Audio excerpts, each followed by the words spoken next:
Oi, pessoal.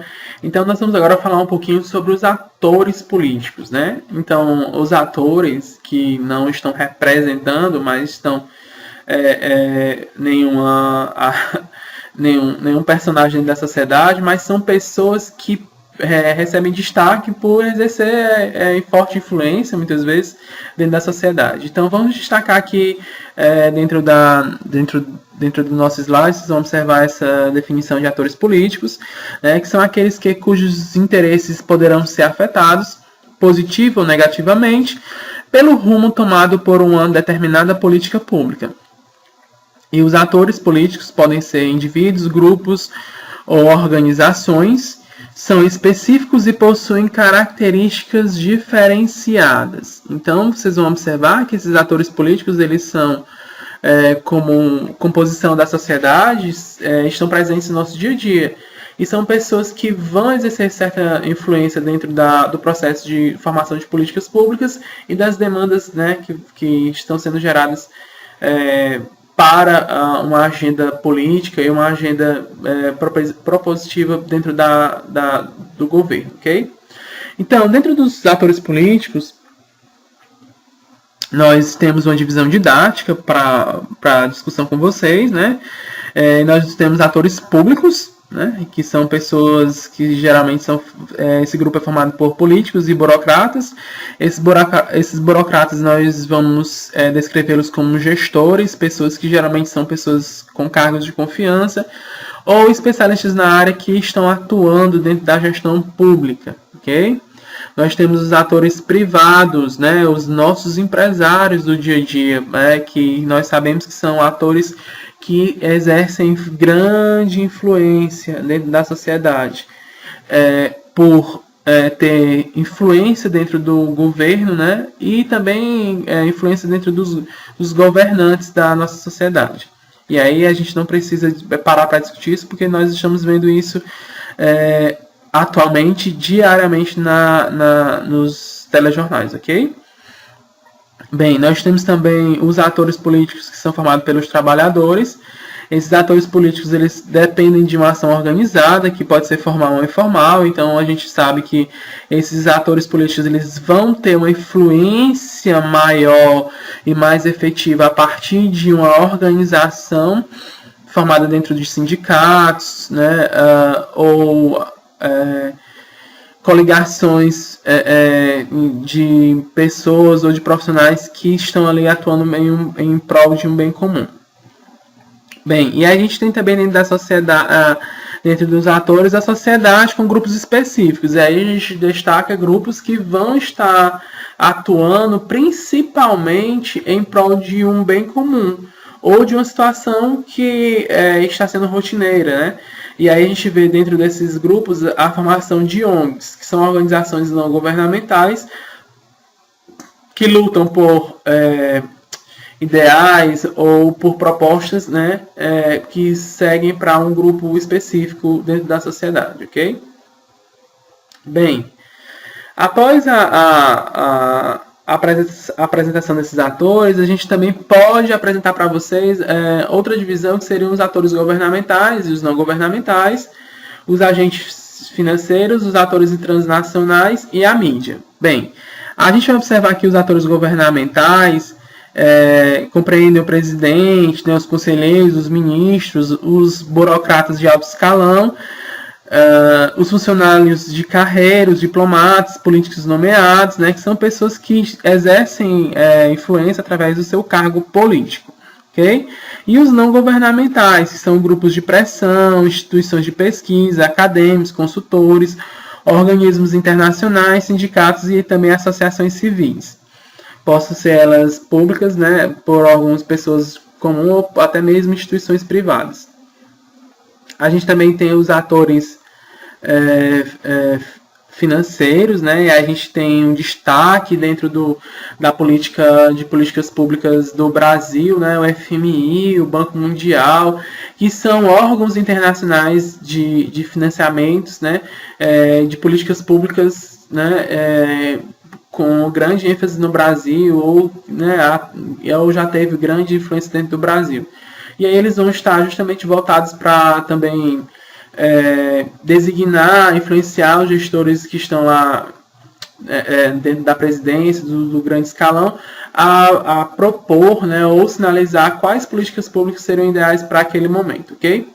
Bem, a gente também tem a mídia, né, que a gente não pode deixar de falar, que ela pode ser, ao mesmo tempo, ou alternativamente, um ator, um recurso de poder e um canal de expressão de interesses. Então, a mídia, a gente vai observar que ela vai ter esse tripé em decorrência do que está sendo apresentado. Então, ela pode ser utilizada como recurso por esses atores, mas como ela também pode ser o próprio ator à medida que ela também precisa ser beneficiada com alguma política pública. E aí a gente tem como exemplo as leis, né, que foram criadas para regulamentar o trabalho dentro da Rádio e TV no Brasil, ok? Bem, após discutir esses atores políticos, a gente vai observar, ainda dentro desse grupo, né, desses grupos que nós apresentamos, o recurso, né, como vocês estão vendo aí no slide, o recurso de poder, que é usado para pressionar decisões, ou seja, favoráveis aos seus interesses, né? Esses recursos de poder são capacidades que um ou vários atores podem utilizar para pressionar por decisões que sejam favoráveis aos seus interesses.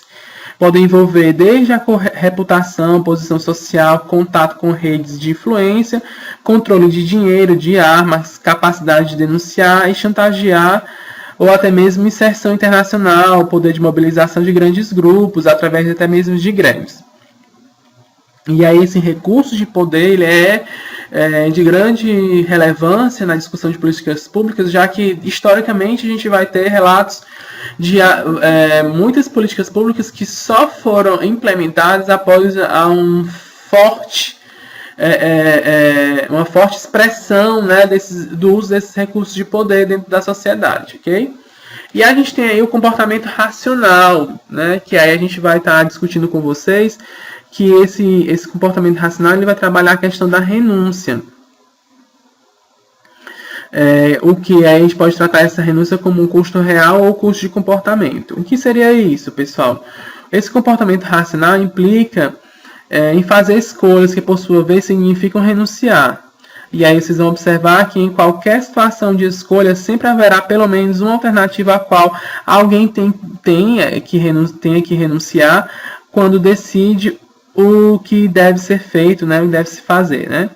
Por esse motivo é que podemos dizer que toda escolha tem o seu custo. Então, a gente destaca isso também como o custo de escolha, de uma escolha não se limita só a esse custo monetário, né, o de dinheiro gasto com algo, mas também um conjunto de todas as coisas às quais alguém tem de renunciar para obter um benefício. Então, às vezes, observa dentro da sociedade que são feitas certos acordos, principalmente governamentais, onde algum lado ganha, outro se perde e se troca, né, favores em relação a esse processo dentro dos atores políticos, né, dentro desse comportamento racional, né, que às vezes eu estou perdendo de um lado, mas eu posso estar ganhando em outro lado em outro momento, ok?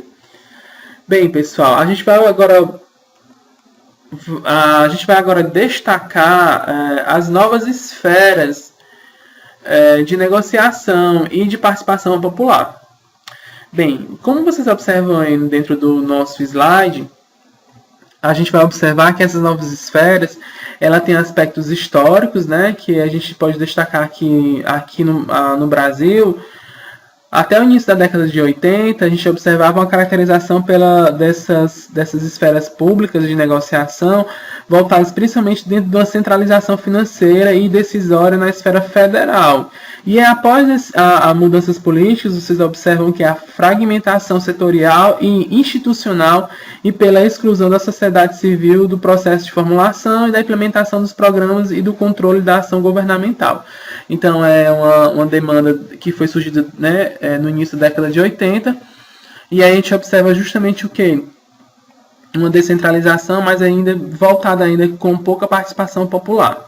Bem, aí a gente observa a democratização dentro dessas novas esferas, e aí a gente observa as mudanças, principalmente dos municípios, né, de descentralizar muitos dos seus serviços, né, a questão das parcerias intermunicipais, que são destaque hoje dentro dos governos municipais, principalmente por aumentar a eficiência do serviço público. Isso na saúde isso é bem presente. Vocês vão destacar, né, as referências, contra-referências entre os municípios. E a gente observa também que essas parcerias elas estão mais organizadas hoje em dia, né? Elas estão mais sendo trabalhadas de forma mais coesas, né, dentro da sociedade. E aí a gente observa dentro das novas esferas o envolvimento da sociedade dos cidadãos, né? E aí a gente vai observar esse envolvimento principalmente dentro dos conselhos, nos conselhos municipais, né? E aí a gente vê isso como espaços públicos, né? Que são trabalhados, né? E sinalizam a representação de interesses coletivos, né? E ou pelo menos que se espera, né? Dentro dessas discussões, ok?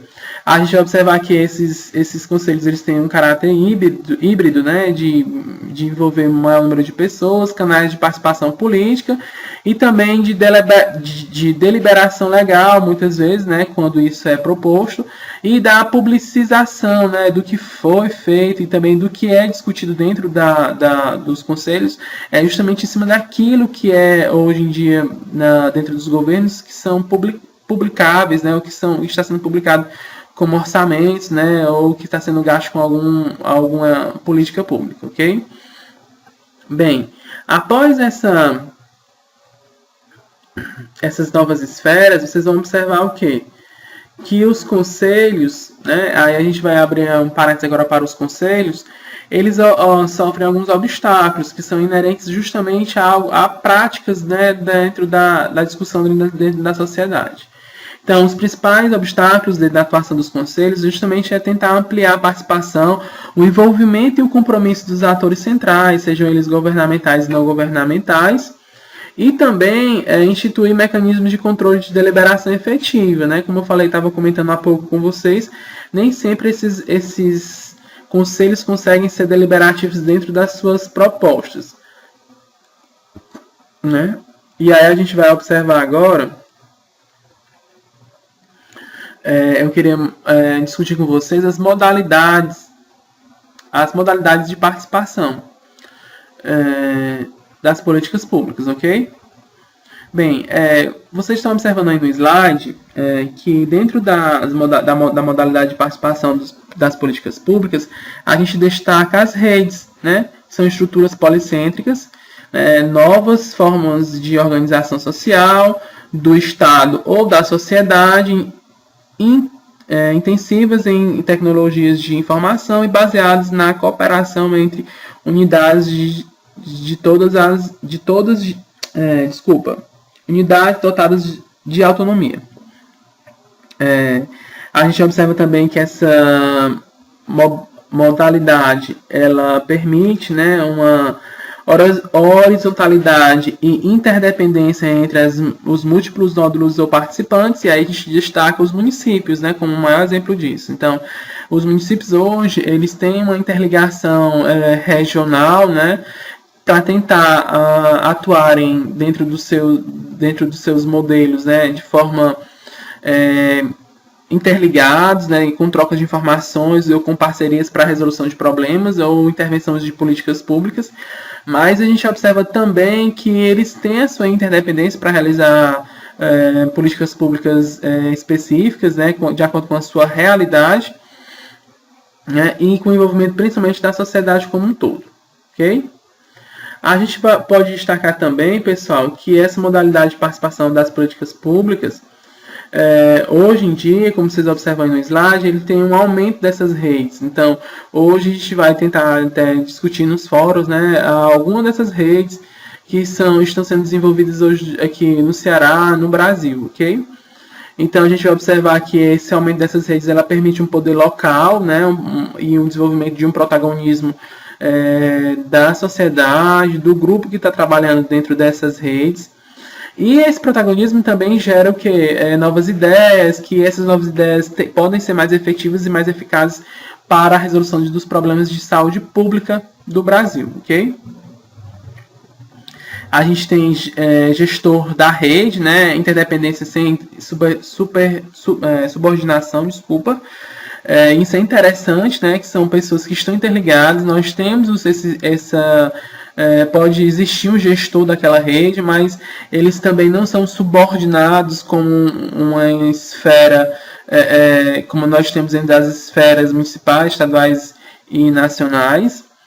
E elas podem trazer mudanças, né, como propostas dentro desse arcabouço de ideias que estão sendo trabalhadas. Então a gente destaca também isso como um ponto importante dentro do instrumento gerencial, né, na medida que permite gerar relações baseadas em confiança, principalmente no capital social dentro dos municípios, principalmente, ok? Então essas redes, pessoal, devem ser trabalhadas com destaque. Por isso que a gente vai agora passar para a discussão de redes, né? Acho que os fóruns que nós vamos trabalhar dentro da disciplina são importantes. Então eu vou botar agora, vocês estão vendo essa figurinha aí, que é discussão em redes, né? Eu acho que vocês podem fazer isso. A gente vai ter agora trabalhar também um fórum para vocês relatarem dentro da realidade de vocês alguma experiência que vocês já tiveram com esse modelo em redes, né, ou de experiências de vocês como gestores ou como profissionais, ok? Pessoal, obrigado. A gente vai estar voltando agora há pouco com mais uma videoaula, ok? Obrigado.